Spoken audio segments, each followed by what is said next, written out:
नमस्कार, हमें छत्तीसगढ़ देख रहे हैं आप। मैं हूं आपके साथ सपना दीपक प्रदेशिया। बुलेटिन का आगाज करेंगे।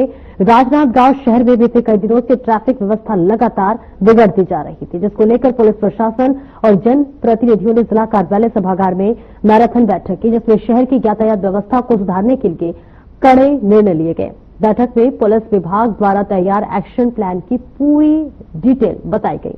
बैठक में मौजूद लोगों से भी सुझाव लिए गए।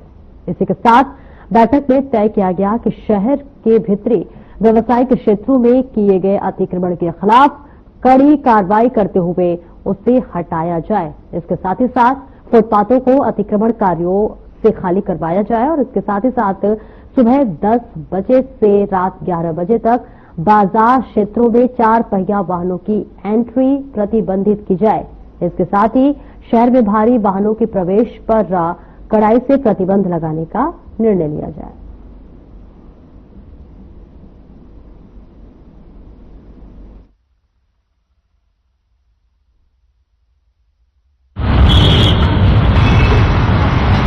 हम लोग लगातार पिछले 1.5 साल से ट्रैफिक व्यवस्था शहर की और खास साथ ही साथ एक्सीडेंट के जो पॉइंट्स हैं, मेजर पॉइंट्स हैं, उन पे काम करने की कोशिश लगातार कर रहे हैं। विभिन्न रोड सेफ्टी मॉनिटरिंग मीटिंग्स में भी और ट्रैफिक अवेयरनेस मंथ में भी हम लोग इस पे काम करने की कोशिश की है। आज उसी मुहिम को और आगे बढ़ाते हुए एक सर्वदलीय एक बैठक की, जिसमें पॉलिटिकल पार्टीज के लोग, साथ ही साथ नगर निगम के मेयर, नगर निगम का अमला, पुलिस का पूरा बल, ट्रैफिक का बल और पीडब्ल्यूडी, साथ में सीएसीबी और एनएचआई के अधिकारी और शहर के लोग उसमें शामिल थे।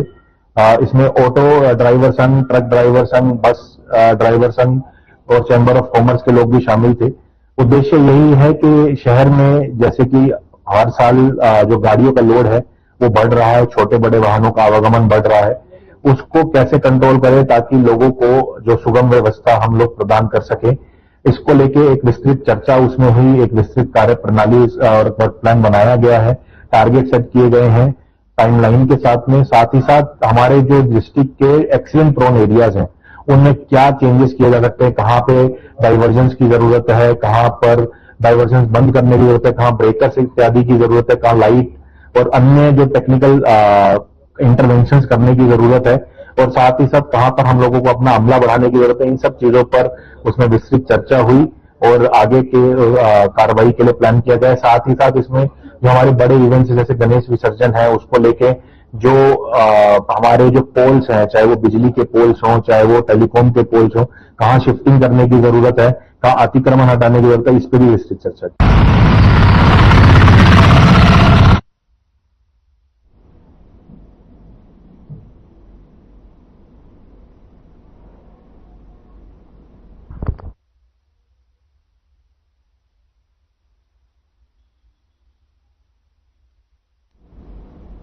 बिलासपुर के जोरापरा में एक तालाब जो कि लोगों के साथ आस्था का केंद्र है और सैर सपाटे की जगह भी है, लेकिन यहां एक तरफ विभिन्न देवी देवताओं के मंदिर है जिसके दर्शनार्थ भक्त आते हैं, लेकिन इसका सौंदर्यीकरण अब लोगों की बेपरवाही के चलते बदरंग हो रहा है।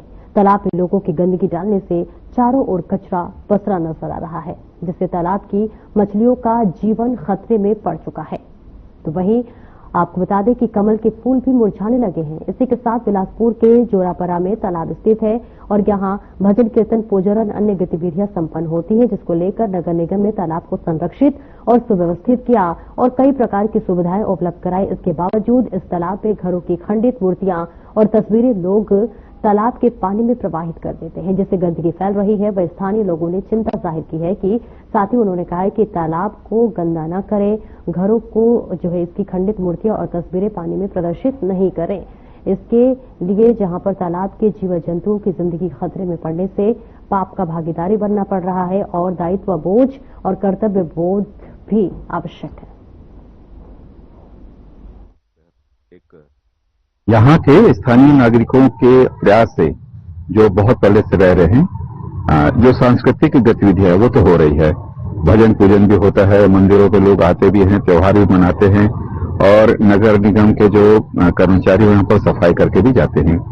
पीछे वृक्ष पे आपने जो हंडियां देखी हैं, ये उन मृतकों की अस्थियां हैं जिन्हें इलाहाबाद ले जाके या कहीं और गंगा में ले जाके प्रवाहित करना है, वो भी यहाँ पर लड़का के गए समय पे वो लेके जाते रहते हैं।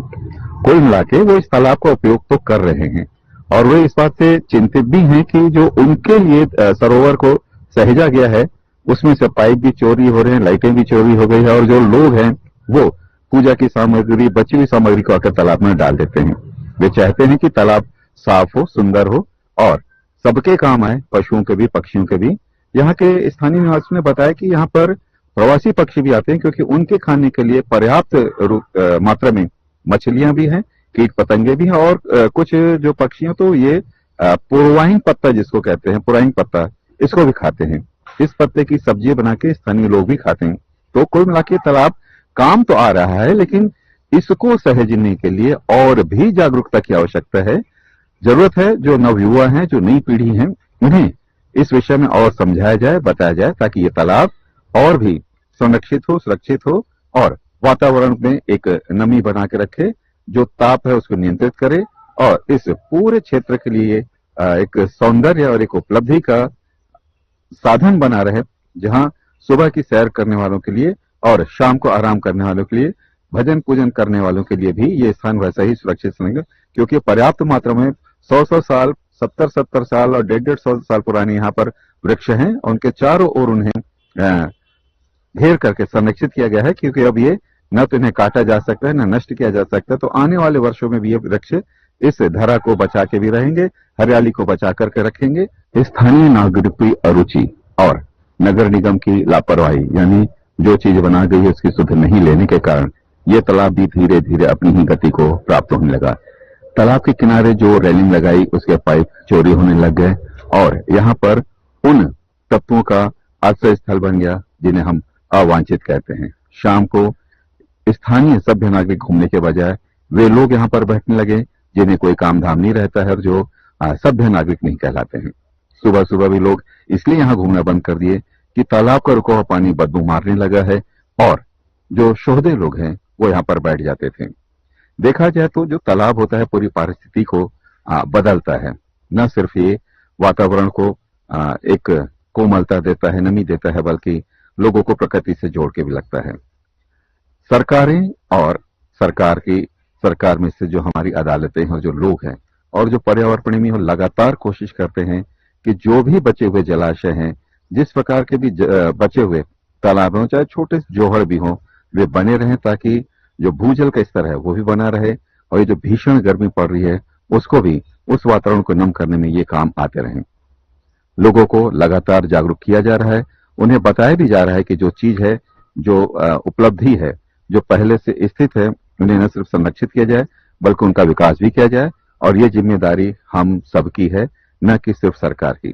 सरकार सहेज सकती है, बना के दे सकती है, लेकिन उसे संरक्षित में और लगातार वो बना रहे, वो जिम्मेदारी सभी नागरिकों की है। बिलासपुर से सीपत की ओर जो मार्ग गया है उसके दाहिने हाथ पर एक, पहले ये ग्राम पंचायत में था जोरापारा, अब ये शहर के मुख्य नगर में आ चुका है और यहाँ पर ये जो एक विशाल तालाब आप देख रहे हैं, पहले कभी ये निस्तारी तालाब हुआ करता था। इसको सहेजने के लिए नगर निगम बिलासपुर ने इसका सौंदर्यीकरण किया, इसके चारों ओर दीवार बना करके इसे सहेजा और आम निस्तार के लिए इसको यहाँ के जनता को सौंप दिया था। लेकिन जैसा कि होता है कि लोगों को तालाबों से उतना प्यार वो नहीं है, वो चाहते तो हैं कि तालाब उनके यहाँ मौजूद रहे ताकि जो जानवर हैं और बाकी लोग हैं उनका यहाँ निस्तार हो, लेकिन उसको सहेज कर रखने में, तालाब को सहेज के रखने में जो स्थानीय नागरिक हैं वो कोई रुचि नहीं दिखाते। उनको लगता है कि इन तालाब से उनका, इन जलाशयों से उनका कोई भी फायदा नहीं है, कोई लेने देने कोई ना। आप जो मेरे पीछे ये तालाब देख रहे हैं इसमें न सिर्फ विशाल काय, बड़ी बड़ी मछलियां हैं, अथाह मछलियां हैं, बल्कि कमल के फूल भी उगाए जा रहे हैं। अगर इन तालाबों का व्यावसायिक उपयोग भी करें तो न सिर्फ स्थानीय निकायों को बहुत सारे पैसों की आमदनी होगी बल्कि कई लोग रोजगार से भी जुड़ेंगे। तालाब न सिर्फ वातावरण को प्रभावित करते हैं बल्कि कई पशु पक्षियों के लिए भोजन की व्यवस्था भी करते हैं और उनके निस्तार के काम आते हैं। स्थानीय लोग भी इसका निस्तार से उपयोग कर सकते हैं यदि वो उसको सहेजे तो। नगर निगम बिलासपुर ने यहाँ पर करोड़ों रुपए लगा करके अच्छी लाइटें बनाई। यहाँ पर जो पुराने वृक्ष थे उनको चारों ओर से चबूतरे बना के सहेजे और यहाँ पर बुजुर्ग लोग घूम सके, बैठ सके, ऐसा पाथवे भी बनाए। लेकिन जैसा कि होता है, उसका उपयोग करने की बजाय यहाँ के नागरिकों ने उसे उसके हाल पे। और इस बीच सुकमा से बड़ी खबर सामने आ रही है, जहां नक्सलियों ने कायराना हरकत की है। जी हां, बड़ी खबर आपको सुकमा से दे रहे हैं, जहां पर कोटा में नक्सलियों ने आईडी ब्लास्ट किया है। एसपी आकाश राव गिरिपंजे शहीद हुए हैं। बड़ी खबर आपको बता रहे हैं, जहां ब्लास्ट में थाना प्रभारी भी घायल हो गए, जिनका इलाज चल रहा है। तो देखिए किस तरह से नक्सलियों ने एक बार फिर से कायराना हरकत की है, नापाक हरकत की है। सुकमा से ये बड़ी खबर आपको बता रहे हैं, जहां नक्सलियों की कायराना हरकत सामने आई है। कोटा में नक्सलियों ने किया आईडी ब्लास्ट, जिसमें एक जो है एएसपी आकाश राव गिरपिंजे शहीद हो गए हैं और इसी के साथ साथ एक थाना प्रभारी भी घायल हो गए, जिसका इलाज अस्पताल में चल रहा है। देखिए कायराना हरकत नक्सलियों की तरफ से की गई है और ये तस्वीरें आपको दिखा रहे हैं, जहां पर एएसपी आकाश राव शहीद हो गए हैं और ऐसे में ये कायराना हरकत देखिए, जिसका भारत जवाब तो देगा ही देगा, लेकिन इसके बाद भी लगातार जो है इस तरह की कायराना हरकत कई तरह के तस्वीरें भी अपने आप में बयां करती है और कई तरह के सवाल भी जरूर खड़ा करती है। और देखिए एक बार हमने देखा कि जिस तरह से पहलगाम का बदला हिंदुस्तान ने ऑपरेशन सिंदूर के जरिए दिया, इसके बाद भी ये नक्सली बात नहीं आते हैं और बात नहीं आने के बाद भी लगातार इस तरह की तस्वीरें आना कई तरह के सवाल खड़े करते हैं। और देखिए एक बार फिर से नक्सलियों ने कायराना हरकत की है। सुकमा से ये तस्वीर। और आगे बढ़ेंगे, जहां 20वीं राज्य स्तरीय ताइक्वांडो खेल प्रतियोगिता का शुभारंभ किया गया है। आपको बता दें कि बहतराई खेल मैदान में आयोजित खेल प्रतियोगिता का शुभारंभ मुख्य अतिथि रहे विधायक अमर अग्रवाल ने किया है। बता दें राज्य स्तरीय खेल प्रतियोगिता में पूरे प्रदेश के 34 जिलों के 560 से अधिक खिलाड़ी ने भाग लिया। वहीं 3 दिवसीय खेल प्रतियोगिता का शुभारंभ करते हुए विधायक अमर अग्रवाल ने कहा कि ताइक्वांडो प्रतियोगिता का शहर में निरंतर 25 सालों से आयोजन हो रहा है, जिसका मैं साक्षी हूं। इस दौरान उनके साथ महापौर पूजा विधानी भी मौजूद रहीं। इस प्रतियोगिता का समापन 9 जून को होगा।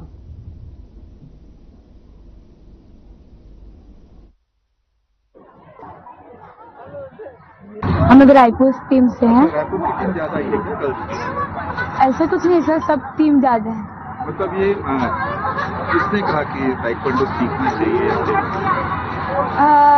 ऐसा तो कुछ नहीं सर, जैसे ताइक्वांडो अपन 2 चीज के लिए सीख सकते हैं, या तो सेल्फ डिफेंस के लिए और या फिर फाइट के लिए भी। अगर आपको ओलंपिक में जाना है, जैसे कि ताइक्वांडो में सिर्फ ताइक्वांडो और जूडो जो 2 खेल है वो ओलंपिक में है, तो आप इसको भी खेल सकते हैं। और ठीक है। आपका मोटिव क्या है? एक्चुअली हम सब लोग ऐसे हैं कि हम सब अपने मोटिव के लिए खेलते हैं, तो हम 2 प्रकार से खेलते हैं कि हम सेल्फ डिफेंस के लिए भी खेल सके और ओलंपिक नेशनल इस सब में जाने के लिए। गोल फिक्स भी है कि अपन लोग क्यों खेलते हैं? हाँ मतलब गोल भी है, अगर चाहे तो हम नेशनल ओलंपिक दोनों में जा सकते हैं। पेरेंट्स भी चाहते थे और मुझे भी इंटरेस्ट था पहले से, इसीलिए। अब अगर हम बोले कि किसी में रिस्क नहीं है तो ऐसा तो होगा नहीं। अगर कुछ करके अगर कुछ अच्छा करके जिए तो अच्छा है, तो इसीलिए। गौरेला पंद्रह मरवाही। कौन सी स्कूल पढ़ता है? वेद विज्ञान संस्कृत स्कूल। कौन बताइए इस खेल के बारे में? मेरे चाचू एक कोच है हाँ। और रेफरी भी है। अच्छा, बहुत अच्छा लगता है खेलना? हाँ। यहाँ किसके साथ आए? चाचू के साथ। तो मैच हो गया? कल होने वाला। कल होना है? कौन से सेक्शन में है तेरा? जूनियर, सीनियर, बालक, कौन सा? जूनियर। जूनियर। कौन से स्कूल में पढ़ता है? वेद विज्ञान संस्कृत स्कूल। कितने साल का है तू? 11। अच्छा, क्या अच्छा लगता है इस खेल में? लात मारना कि मुक्का मारना? लात मारना। लात मारना अच्छा लगता है? हाँ। क्यों? तो लात खाता भी होगा? नहीं। लात? मैं रायपुर से। रायपुर से है? किसके साथ आया है? अपनी मैम कोच के साथ आया। अच्छा, कब से खेल रहे हैं ताइक्वांडो? कुछ 5 महीना हो गया। जितनी गर्ल्स है रेडी हो जाए। मैंने देखा था तो मेरे को पसंद आई इसलिए। अच्छा, कब टीवी में देखा था? हाँ। खेलते हुए देखा था? हाँ, खेलते हुए। तो किक बॉक्सिंग अच्छी लगती है कि कराटे अच्छा लगता है? जय किक बॉक्सिंग। हाँ, मार्शल किक बॉक्सिंग अच्छी? किक बॉक्सिंग वो अच्छी लगती है। तो अभी तक कभी कोई मैच तो नहीं खेला होगा? एक बार गए थे। एक बार गए थे? बाहर गए। तो किक खाया था कि किक लगाया था? किक लगाया भी था, खाया भी था। तो जोर से लगी कभी? नहीं। ये मुझे मतलब मैं स्कूल साइड से नहीं आई थी, मुझे ऐसा मिला था तो मैंने ज्वाइन किया। उसके बाद मुझे लगा कि मेरे पास का नहीं, फिर मेरे सर ने मुझे मोटिवेट किया। उसके बाद कहा कि तू अगर इस खेल में उतरेगी तो तेरा बहुत अच्छा रहेगा। मैंने अपना 100% दिया, सीखा, सर से सीखा। उसके बाद मैं इस खेल में अच्छी हो रही हूँ। मेरे सर मुझे सिखा रहे हैं, मुझे डेवलप करवा रहे हैं। इस गेम में मैं बहुत अच्छी बनूंगी। फायदा देखो, ये एक लड़कियों के लिए मैं बताऊं तो अपनी खुद की सुरक्षा के लिए बहुत अच्छा है ये। इसे सभी लड़कियों को खेलना चाहिए। ये खेल मनोरंजन का नहीं है, ये खुद की जिंदगी का सवाल है। आप अपना बचाव कर सकते हो।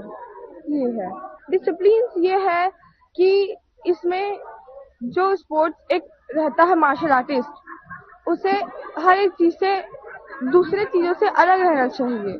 जैसे अगर किसी के ऊपर कोई गिर गया और हंस रहे हो, ये मार्शल आर्ट का रूल नहीं है। उसे उठाना है, उसकी रिस्पेक्ट करना है, उसको हंसना नहीं है उसके ऊपर।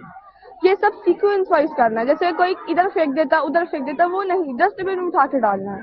ये डिसिप्लिन सिखाता है मार्शल आर्ट। खेल में अच्छी बात क्या है? खेल में अच्छी बात ये है कि इस चीज से हमें बहुत सारी सीख मिलती है कि हम कैसे आगे डेवलप कर सकते हैं इस चीज से। कभी डर नहीं लगता हाथ पैर टूट जाएंगे जब लात पड़ती है तो? डर लगता है, लेकिन अब क्या है, हम लोग को आदत हो गई है। अच्छा, और अगर लगेगा भी कि हम एक मार्शल आर्टिस्ट है तो हमें उतना नहीं लगता है। तो लात मारनी की आदत हुई कि खाने की? अब दोनों है वैसे तो, वो सामने पर डिपेंड करता है कि वो कैसे है। अब तक कितनी मार पड़ी है? अब तक ज्यादा नहीं पड़ी है, क्योंकि मतलब सामने वाले को मारने नहीं देना, बस यही है। आपसे खेल में किसी इंटेंशनली मारा है कभी? नहीं, मैंने उतना नहीं मारा है। क्योंकि गुस्सा आता है, लेकिन क्या मार नहीं सकती है। स्पोर्ट्स गेम है, अपना रूल्स नहीं चला सकते। इसमें ऐसा है कि अपने भावनाओं को छुपा के जो रूल्स ताइक्वांडो ने बनाए हैं उसे दिखाना है। जैसे आप मैच में हाथ का गुस्से से हाथ का यूज नहीं कर सकते, ये रूल्स के ओपोनेंट में है। आपको स्पोर्ट्स ने जो बनाया है उसमें खेलना है। जैसे लातों से या पंच मारना है, उसके भी बहुत सारे रूल्स हैं। जिले के कोने स्थित सरस्वती शिशु मंदिर परिसर में राष्ट्रीय स्वयं सेवक संघ मध्य क्षेत्र के कार्यकर्ताओं के लिए आयोजित कार्यकर्ता विकास वर्ग प्रथम सामान्य मध्य क्षेत्र का समापन कार्यक्रम संपन्न हुआ, जिसमें वर्ग कार्यवाह विक्रम सिंह ने सभी प्रमुख अधिकारियों का परिचय कराते हुए वर्ग का प्रतिवेदन प्रस्तुत किया। और इसके समापन समारोह में मुख्य अतिथियों के रूप में डॉक्टर उग्रसेन कन्नौज मौजूद रहे। इसके साथ ही साथ यह कार्यक्रम संघ की शाखाओं में आयोजित किया जाता है और इसमें शारीरिक और मानसिक प्रशिक्षण, सांस्कृतिक कार्यक्रम और विचार गोष्ठियां शामिल है। इस कार्यक्रम में इसका उद्देश्य सदस्यों को संघ के उद्देश्यों को समझने और संघ की विचारधाराओं को अपनाने और संघ के लिए कार्य करने में सक्षम बनाना है।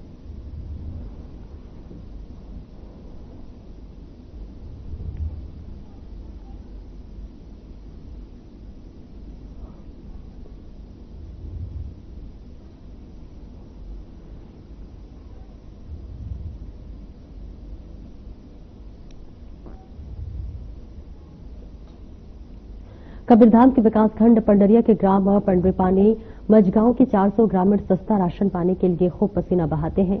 ग्रामीण अपने गांव के नजदीक स्थित 300 फीट ऊंचे पहाड़ से 3 किलोमीटर पैदल चलकर दूसरे गांव बिरहूल डीह जाते हैं, जहां से उन्हें महीने का राशन मिलता है।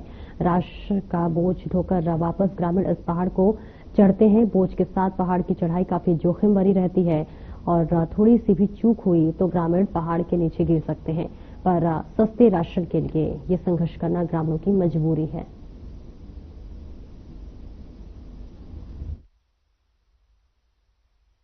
आज हम विकास खंड पंडरिया के बिरहुल्डी पहुंचे हुए हैं, जहां यहाँ से मझगांव से पहाड़ी उद्गम क्षेत्र से एकदम सकरा क्षेत्र से आते हैं। उन लोगों को समझाना चाहते हैं आखिर क्या है। बिलासपुर की सुवानी शिक्षण समिति एक गैर सरकारी संगठन है जो कि बुजुर्गों की देखभाल के लिए समर्पित है, विशेष रूप से उन लोगों के लिए जो अपने परिवार के साथ नहीं रहते हैं। इस समिति का उद्देश्य बुजुर्गों को एक सुरक्षित, सम्मानजनक और आरामदायक जीवन प्रदान करना है। रिपोर्ट देखिए।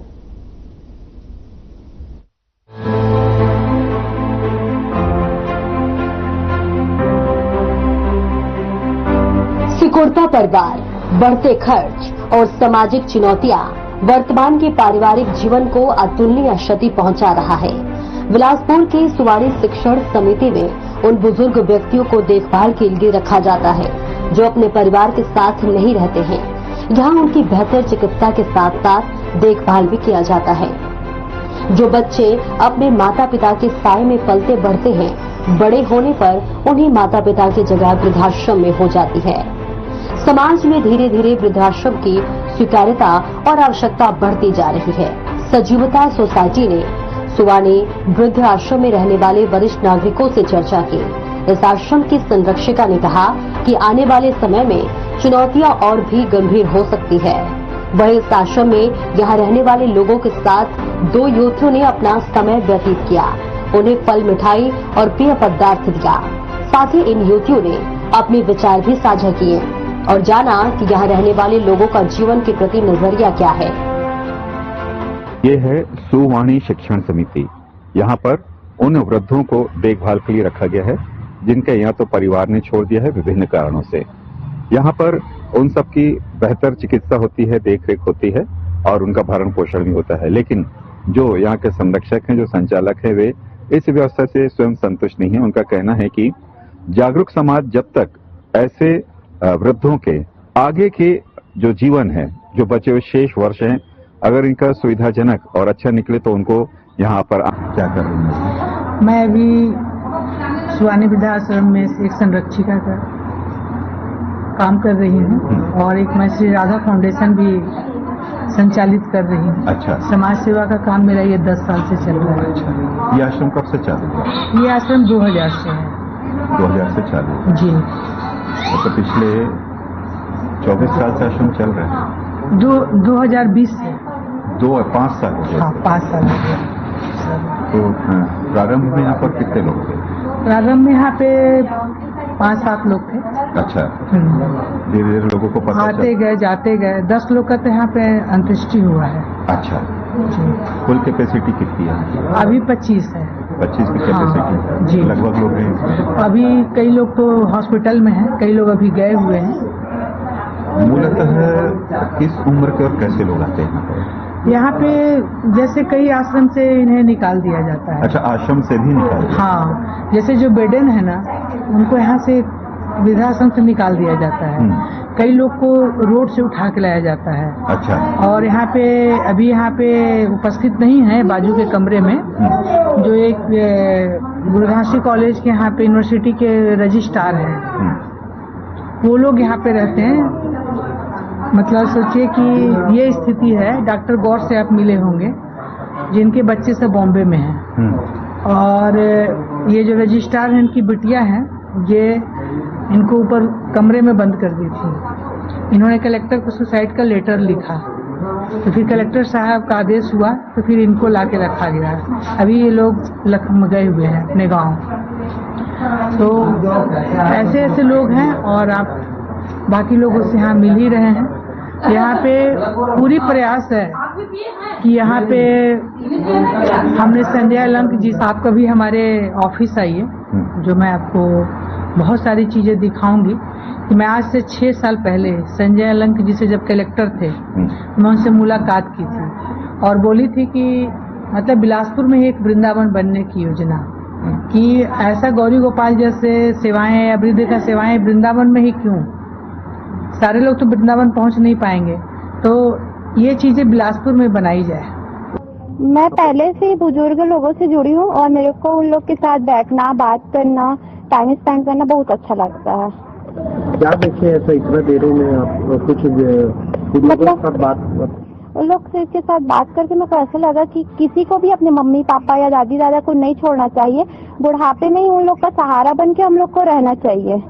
मतलब देखिए, मैं पहली बार आई हूँ ऐसे जगहों में, मेरे को बहुत खराब लगा कि कैसे वृद्ध लोग को छोड़ देते हैं। वही हमारे दादा दादी मम्मी पापा हमको बचपन में खिलाते हैं, चलना सिखाते हैं, और जिस टाइम उन लोग को हम लोग का सहारा का जरूरत होता है, लोग यहाँ लाकर छोड़ देते हैं या फिर घर से निकाल देते हैं। ऐसा बिल्कुल नहीं करना चाहिए। हमारे चैनल के द्वारा से आप युवाओं के लिए, नई पीढ़ी के लिए क्या मैसेज देना चाहेंगे? मैं युवाओं नई पीढ़ियों को बस ये कहना चाहती हूँ कि कोई अपने दादा दादी मम्मी पापा को ऐसे अनाथ मत करे, मत छोड़े।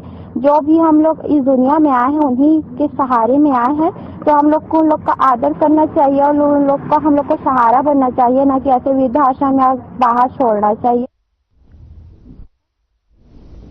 फिलहाल इस बुलेटिन में इतना ही। नमस्कार।